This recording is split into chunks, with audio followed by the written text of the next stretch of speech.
Hallelujah. খ্রিস্টদের প্রিয় বিশ্বাসী ঈশ্বরের সন্তানরা, আজকের একটি খুব সুন্দর বিষয় নিয়ে আমরা আলোচনা করব। আজকে আমরা নতুন নিয়ম থেকে মতিলিখিত সুসমাচার তার 4 অধ্যায় 1 থেকে 3 পদ পড়ব এবং সেখান থেকে আমরা বাক্যকে পাঠ করব এবং সেখান থেকে আমরা প্রচারকে শুনব। বাক্যেতে এরূপ লেখা আছে, তখন যিশু দিয়াবল দ্বারা পরীক্ষিত হইবার জন্য আত্মা দ্বারা প্রান্তরে নিত হইলেন, আর তিনি 40 দিবারাত্র অনাহারে থাকিয়া শেষে ক্ষুধিত হইলেন। তখন পরীক্ষক নিকটে আসিয়া তাহাকে কহিল। কখন পরীক্ষক তার নিকটে এসেছিল? যখন যিশু 40 দিবারাত্র তিনি অনাহারে থাকার পর যখন তিনি ক্ষুধিত হয়েছিলেন, যখন যিশুর খিদে পেয়েছিল, তখন পরীক্ষক নিকটে এসে তাকে রুটির লোভ দেখিয়েছিল। খ্রিস্টের প্রিয় বিশ্বাসী ঈশ্বরের সন্তানরা, শয়তান জানে যে আপনার জীবনে কখন পরীক্ষাকে নিয়ে আসতে হবে। শয়তান জানে যে কখন আপনাকে পরীক্ষায় ফেলতে হবে। শয়তান জানে কখন আপনাকে পরীক্ষার সম্মুখ হতে হবে। কেননা যিশু তিনি 40 দিবারাত্র অনাহারে থাকার পর যখন ক্ষুধিত হইলেন, যখন তার খিদে পেল, যখন সে উপবাসের শেষ সময় পৌঁছে গেছিল, তখন শয়তান তার জীবনে পরীক্ষা নিয়ে এসেছিল।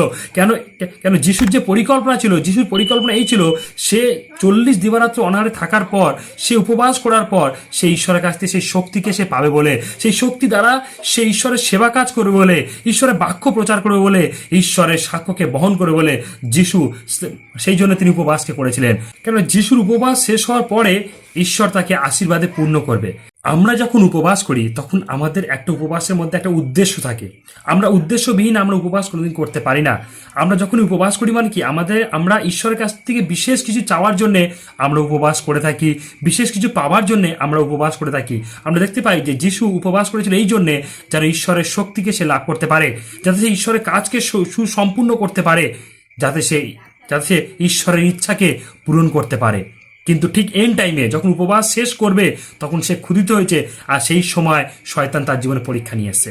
যখন উপবাস করি বিশেষ কিছু পাওয়ার জন্য, বিশেষ কিছু পাওয়ার জন্য আমরা যখন উপবাস করি, তখনই আমাদের উপবাস শেষের সময় শয়তান আমার জীবনে অনেক রকমের পরীক্ষাকে নিয়ে আসে, যাতে আমরা উপবাসকে সাকসেসফুল না করতে পারি। আমরা দেখতে পাই যিশু যখন উপবাসের শেষ সময় গেছে, তিনি ক্ষুধিত হয়েছিল, আর সেই সময় শয়তান তার জীবনে পরীক্ষা নিয়েছে, যাতে যিশু সেই উপবাসকে ছেড়ে যাতে সে খাদ্যের লোভে কিছু খেয়ে ফেলে। কিন্তু যিশু তিনি উপবাসেতে তিনি স্টিল ছিলেন, তিনি বিশ্বস্ত ছিলেন, তিনি উপবাসকে তিনি কমপ্লিট করেছিলেন এবং তিনি শয়তানকে প্রতিরোধ করেছিলেন, দূর করেছিলেন। তাই খ্রিস্টের প্রিয় বিশ্বাসী ঈশ্বরের সন্তানরা, আমরা এই বাক্য থেকে আমরা এই শিক্ষাকে গ্রহণ করতে পারি যে যখনই আমরা উপবাস করব আমাদের জীবনে পরীক্ষা আসবে।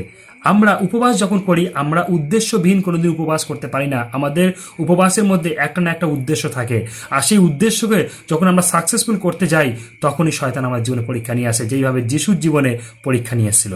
তাই খ্রিস্টের প্রিয় বিশ্বাসী ঈশ্বরের সন্তানরা, যেইভাবে প্রভু যিশু তিনি উপবাসের সময় তিনি শয়তানের পরীক্ষাকে তিনি অতিক্রম করে তিনি উপবাসকে কমপ্লিট করেছিল, যেন আমরা যখন উপবাস করব যেন আমরাও সেই পরীক্ষার সময় যেন আমরা উপবাসকে কমপ্লিট করি এবং শয়তানের সমস্ত প্ল্যান পরিকল্পনাকে উপেক্ষা করে, শয়তানের সমস্ত প্ল্যান পরিকল্পনাকে প্রতিরোধ করে, দূর করে যেন আমরা উপবাসকে কমপ্লিট করতে পারি এবং আমাদের উদ্দেশ্যকে যেন আমরা সফল করতে পারি।